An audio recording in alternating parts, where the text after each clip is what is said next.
Coming up in Verbatim, we're talking about free speech on campus. Plus, if you're feeling a little stressed out, we're going to be sharing some tips on how to make your life better. And we got the world of USD in 60 seconds. Verbatim starts right now.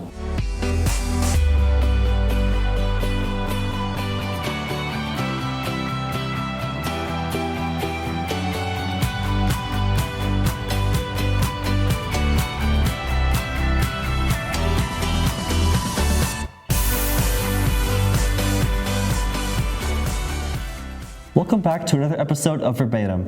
I'm Trent Opstedahl. And I'm Tatum Dean. We're taking you behind some of the stories in the Volant. A new issue is on newsstands tomorrow, and you can check out stories on volantonline.com. Tatum is here with me today to talk about policy changes dealing with freedom of speech around campus.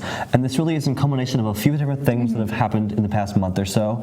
It first really started, I think, especially with some chalkings that happened around campus, and there was a lot of discussion and a little bit of debate about if that's okay and stuff around all over campus. So. Yeah, and me and a couple people on the Volant, we collaborated on a story about it. And I was actually in an SGA meeting, and a student had kind of come forward, and she was kind of expressing the concerns of her and other students about some of the organizations and some students that were chalking just kind of things that probably shouldn't have been on our sidewalks. And SGA had a long discussion about it, and they kind of came up with the decision that they did not want to ban it completely on campus.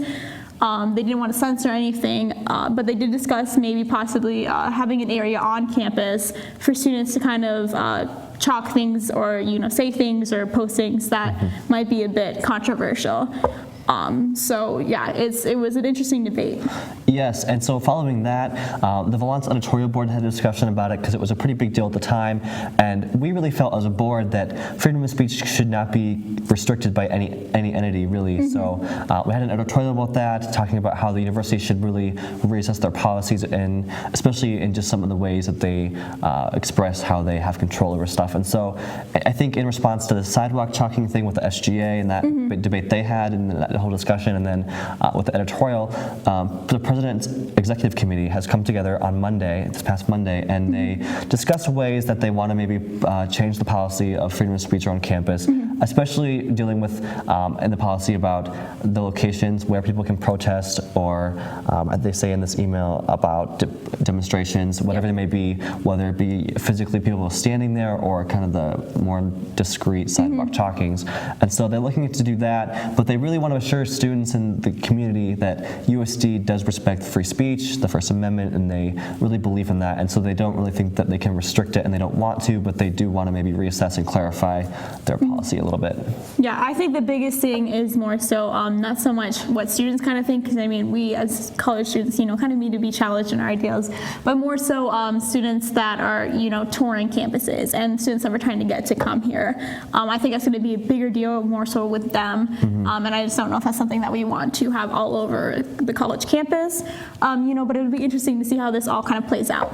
Yes, so the Volant will be covering this as the story continues to unfold. You can find all of the updates about this online at volantonline.com. With a new Speaker of the House, leadership is changing in Congress. A USD alum just became one of the most powerful members of the House of Representatives. The Volant's Michael Guerin has an exclusive interview with Representative Kevin Brady. USD political science instructor Mary Pat Byerly says Representative Kevin Brady is now one of the top 10 most powerful people in the House of Representatives. Brady is a 1990 graduate of USD and last week became elected as chairman of the House Committee on Ways and Means. In a sense, I'm pinching myself. I never dreamed of being in Congress, much less having the opportunity to chair the Ways and Means Committee. Ways and Means is the oldest committee in Congress and is one of the most powerful because of its impact. The committee handles taxes, trade, Social Security, Medicare, Medicaid, and parts of the Affordable Care Act. Well, the Ways and Means Committee is considered so influential because the issues it addresses touches so much of our daily lives and our future as well. Brady was endorsed by newly elected Speaker of the House Paul Ryan. In our interview, he talked about how he was influenced by South Dakota. This is a state where people care for each other, where, there's not a lot of bragging. People stay humble and they do their jobs, and they want the government to leave them alone so they can lead their lives. And so those values are, frankly, very much a part of me today. Learn about Congressman Brady's time at USD as a brother in Lambda Chi, and learn how he plans to advance Speaker Ryan's pro-growth agenda in this week's issue of The Volant, or at volantonline.com. For The Volant, I'm Michael Guerin.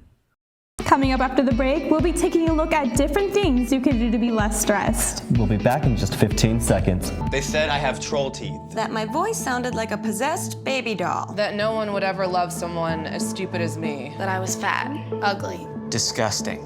The effect of bullying is potent. We will no longer be the silent majority. Now, when you see online bullying, there's something you can do about it. We're gonna take action with the I. I am a witness. I am a witness. I am a witness. I am a witness. I am a witness, and so are you.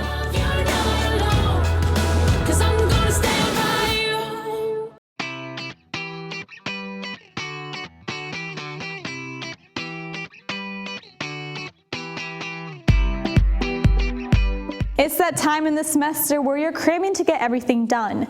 This week, the Volant's Rachel Newville has some tips for you to become stress-free. As finals week seems like it's right around the corner, students adjust to higher stress levels. First-year Taylor Milbrath says she uses 2 stress management techniques. I get the most stressed when I get a lot of homework, and how I deal with my stress is I go work out and just get time to myself. Many students relieve stress at the Wellness Center, says the assistant director, Wendy Johnson. Opportunities in here for people to manage stress, but they do have to get here, and sometimes that's the hard part. You don't always just think that playing basketball or playing a game of racquetball or lifting weights is a way to manage stress. You think the only way to manage stress is yoga, but what people don't realize is that all those ways you're getting rid of negative byproduct of stress. 9 out of 10 people, I would say, if you surveyed them, they come in and they do some type of activity. When they leave, they're less irritable. Each week, the Volant covers stories that matter to USD students. We take a look at some of those stories happening around campus. It's the world of USD in just 60 seconds.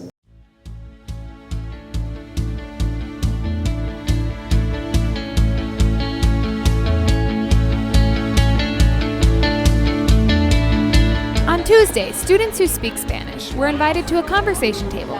Students could practice speaking Spanish with a Spanish faculty member. The conversation tables take place every Tuesday in the Mook. Dr. Timothy Shorn and guest speaker Abid Shamdan gave a talk on genocide and sex slavery, Yazidi life and death under ISIS on October 10th.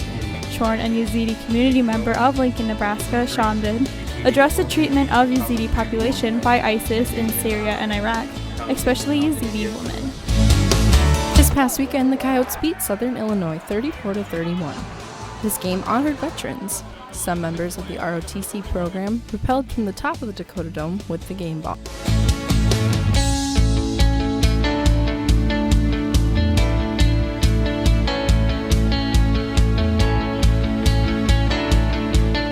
Here's what's happening this week at USD. Now through December 18th, if you have any overdue books from the library, you could bring in a canned food item instead of paying a fee.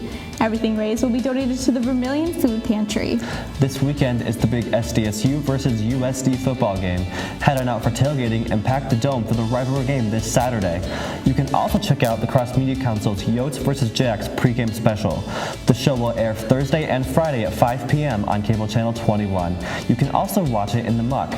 Thanks for joining us today on this week's Verbatim. A special thanks to Coyote News for letting us use their studio. Coyote News doesn't have a show this week, but you can check out their daily updates online. Be sure to tweet us with the hashtag USD Verbatim. We'll see you again next week.